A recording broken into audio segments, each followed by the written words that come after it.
Alors quand on pense au Vietnam, on pense à la gastronomie, les paysages, la culture, mais le Vietnam, c'est aussi du surf.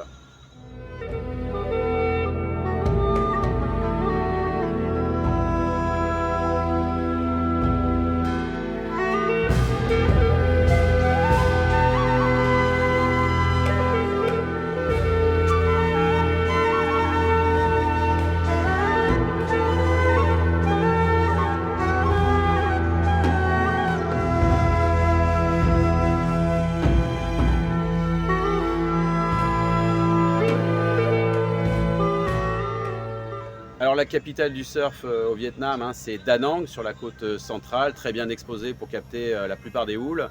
Mais c'est aussi là-bas qu'est né le surf au Vietnam avec les soldats américains qui, dans les années 60, venaient parfois avec leurs planches de surf pendant la guerre du Vietnam et qui se reposaient et se divertissaient dans les vagues sur le spot de China Beach. On peut voir quelques extraits représentatifs de cette période dans le film Apocalypse Now.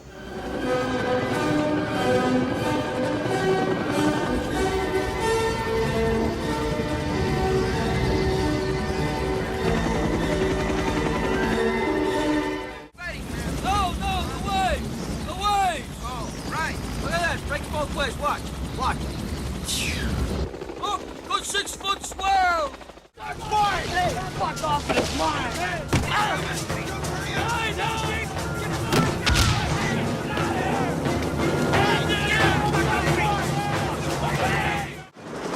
Okay, fellas, quit hiding.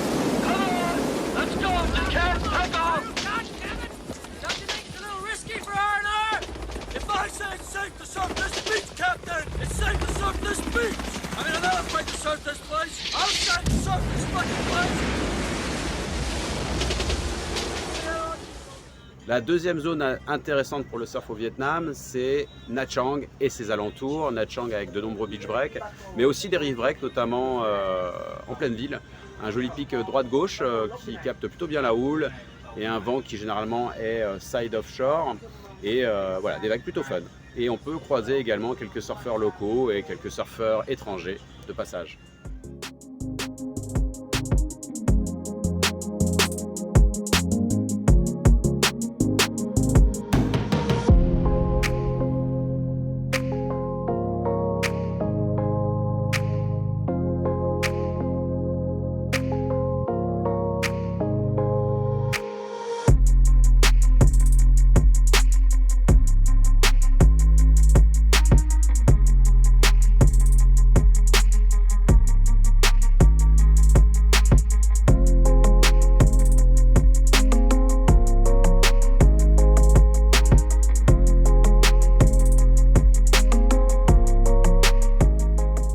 Le Vietnam, c'est plus de 3200 km de côte avec des centaines d'îles et donc la mer méridionale de Chine qui produit de la houle du mois d'octobre-novembre jusqu'à mars-avril, donc pendant environ les 6 mois d'hiver. On peut aussi occasionnellement avoir des houles de typhon au mois d'août, septembre, octobre jusqu'au mois de novembre lorsque l'ouest du Pacifique est très très chaud et que les typhons rentrent dans la mer de Chine.